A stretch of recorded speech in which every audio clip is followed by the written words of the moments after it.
तमाम जो पुराने नेता हैं वो तो हैं ही, सपा, बसपा, बीजेपी, कांग्रेस, इन सब के बीच में असदुद्दीन ओवैसी आ गए। अपने आप को मुसलमानों का, ख़ासतौर से युवा मुसलमानों का मसीहा बताते हैं। आपके हिसाब से जो AIMIM है उसका आने वाले चुनाव में मौलाना मदनी क्या असर पड़ने वाला है? देखिए, जैसे सब लोगों की अपनी अपनी इच्छाएं होती हैं और एक रोल है डेमोक्रेसी में। हर सोसाइटी का भी अपना अपना रोल है। किसी ने कोई पार्टी बनाई हुई है, किसी ने कोई बनाई हुई है, कुछ पार्टियां पुरानी हैं, कुछ नई हैं। तो ओवैसी साहब ने भी अपनी एक पार्टी बनाई हुई है और इस लिहाज से अगर देखा जाए तो कोई बुराई नहीं है। हर एक आदमी को जोर आजमाई का मौका होना चाहिए, वो मौका उनको भी हासिल है और वो कर रहे हैं अपने लिए। फायदा कितना होगा उसका, उनको कितना फायदा होगा और दूसरों को कितना नुकसान होगा, ये एक। क्या दूसरों को कितना फायदा होगा उनसे? हाँ, फायदा भी हो सकता है। ऑफ कोर्स, आप जो जिस तरफ मेरा जहन नहीं था उस तरफ आप ले जा रहे हैं इस जहन को। तो ये तो पॉलिटिक्स है, इसमें होता है। फायदा भी हो सकता है, नुकसान भी हो सकता है। उनका खुद का फायदा भी हो सकता है, किसी का नुकसान भी हो सकता है और किसी का फायदा भी हो सकता है। ऑफ कोर्स ये होगा। क्या आपको लगता है वो जगह बना पाएंगे अपनी उत्तर प्रदेश की राजनीति में? क्या इस तरह की, जो कि केवल एक पार्टी अपने आप को मुसलमानों की पार्टी बताती है या युवा मुसलमानों की बात रखने वाली पार्टी बताती है, क्या अच्छा, कोई तो पार्टी होनी चाहिए जो किसी की, गरीब की, कमजोर की बात रखे।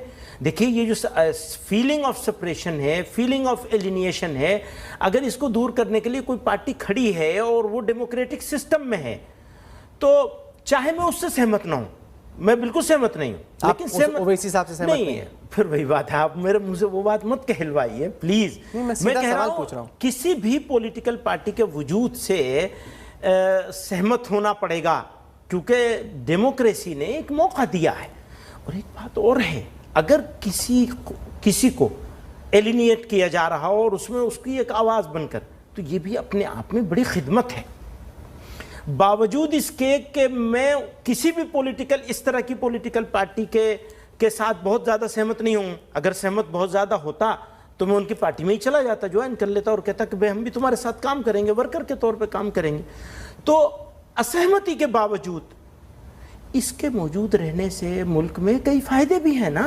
तो लोगों को कोई तो आवाज़ मिल रही है, आप उसको आवाज़ को मत दबाइए, चलने दीजिए जो चल रहा है। इससे फायदा भी है, बहुत सारे नुकसान हो रहे हैं। जैसे मेरी अपनी खुद की फीलिंग है, मैंने भी आपको कई वाक़े में सुनाई है, मैंने अपनी फीलिंग और अपने एहसासात कि किस तरह लोगों को सड़क पे वो हो रहा है। सब बार बार कहने की ज़रूरत नहीं है उसको आपके सामने, आप तो समझदार आदमी हैं।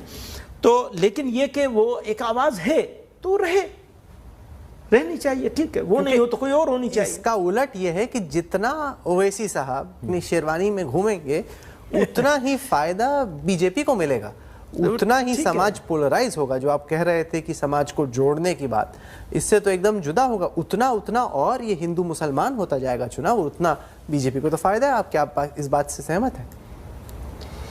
पार्शियली तो सहमत ही हूँ मैं आपसे, पूरी तरह नहीं।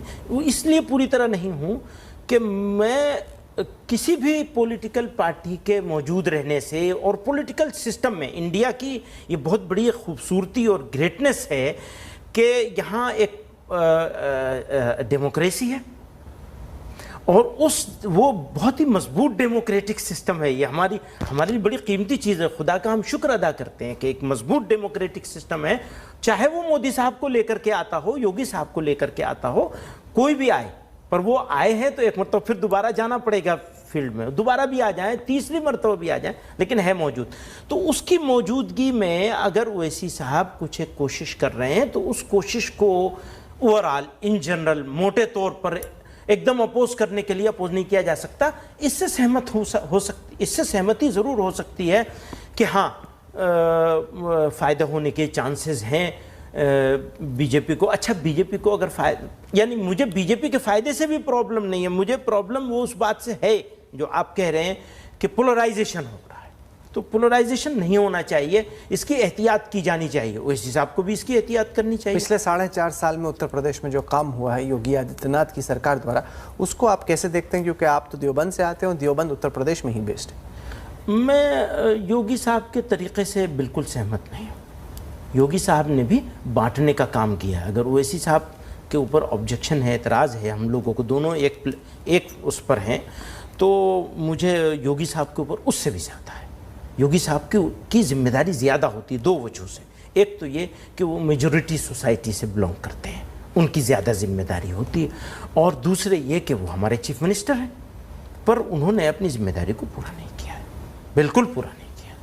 किस तरीके से? मुल्क बनाए जाने के लिए जो जिम्मेदारी है, मुल्क में सबको लेकर के चलने की जो जिम्मेदारी है, सबके एहसास को इंग्लिश में क्या कहेंगे, सबकी सेंसिटिविटीज़ को, सबको जोड़ने की एक कोशिश को, सबको जोड़ के साथ लेके चलने की एक कोशिश को जिस तरह एड्रेस किया जाना चाहिए था।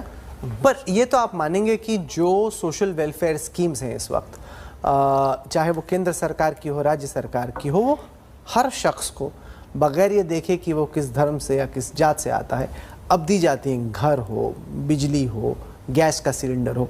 पहले जो पार्शियलिटी थी कि अगर आप वीवीआईपी इलाके से आते हो तो आपके यहाँ बिजली नहीं कटेगी, बाकी जगहों पे कटेगी।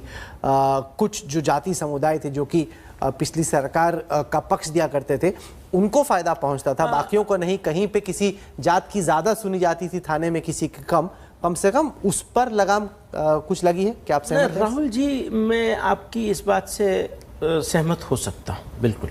मुझे ऐसा लगता है कि मुझे इतनी बात से तो इत्तेफाक करना चाहिए कि कुछ कोशिश ज़रूर की होगी उन्होंने। आप कह रहे हैं तो मैं आप नहीं मानते? आपको नहीं दिख रही कोशिश? इस तरह से कोशिश नहीं दिख रही है कि सबको जोड़ने की कोशिश की गई हो, इस तरह से नहीं दिख रही है। लेकिन ठीक है, वो आप कह रहे हैं और कुछ ज़रूर हुआ होगा तभी आप कह रहे हैं, वरना आप कहते क्यों? तो इसको माना भी जा सकता है। मैं उनका किसी का भी घोर विरोधी नहीं हूँ। और कुल मिला के केंद्र की सरकार जिस तरह से चल रही है पिछले 7 साल में, 7.5 साल में, उसको आप कैसे देख रहे हैं? मैंने कहा ना कि मुल्क में ऐसा माहौल बन रहा है। जुनैद को मारा गया, 5 साल हो गए हैं।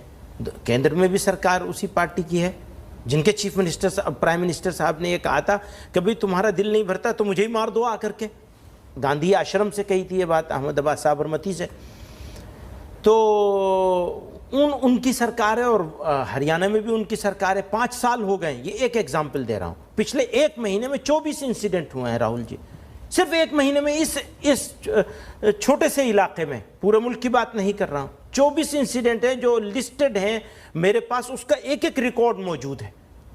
अखबार की बात नहीं कर रहा हूँ, मीडिया की बात नहीं कर रहा हूँ, बिल्कुल रिकॉर्ड मौजूद है। आप कहेंगे तो मैं पेश करूँगा चैलेंज के साथ। तो अब बताइए, अच्छा होने का क्या? मैं कैसे, कम से कम मैं तो उस एंगल से ज़रूर देखूंगा जहां मैं सफोकेशन फील करता हूं। मैं उस एंगल से मैं तो ज़रूर देखूंगा। मैं बिल्कुल सहमत नहीं हूं इस बात से, बिल्कुल सहमत नहीं। बहुत सारे अच्छे काम किए होंगे और किए और उनको अप्रिशिएट किया जाना चाहिए। ये बात बिल्कुल कही जा सकती है। लेकिन अगर आप मुझसे पूछेंगे तो मेरे सामने तो सबसे बड़ा कंसर्न वो आज आके खड़ा हो जाता है ना कि मैं समझता हूँ कि मेरे देश की सबसे बड़ी ताकत मुसलमान है। माफ़ करिएगा, ये तो इससे तो किसी को एतराज़ भी हो सकता है कि नहीं, सबसे बड़ी हम हैं, होंगे, वो भी होंगे। मैं अपने हिसाब से देखता हूँ, इंडिया का मुसलमान इंडिया की सबसे बड़ी फोर्स है, सबसे बड़ी ताकत है। उसको आप कमज़ोरी मत बनाइए इंडिया की। मैं असेट हूँ इंडिया के लिए, मुझे लायबिलिटी मत बनाइए, प्लीज़ मत बनाइए। आओ दुनिया को बतलाए हम एक जिंदा कौम है, तर्ज अमल से ये दिखलाए हम एक जिंदा कौम है। आओ दुनिया को बतलाए हम एक जिंदा कौम है, तर्ज अमल से ये दिखलाए।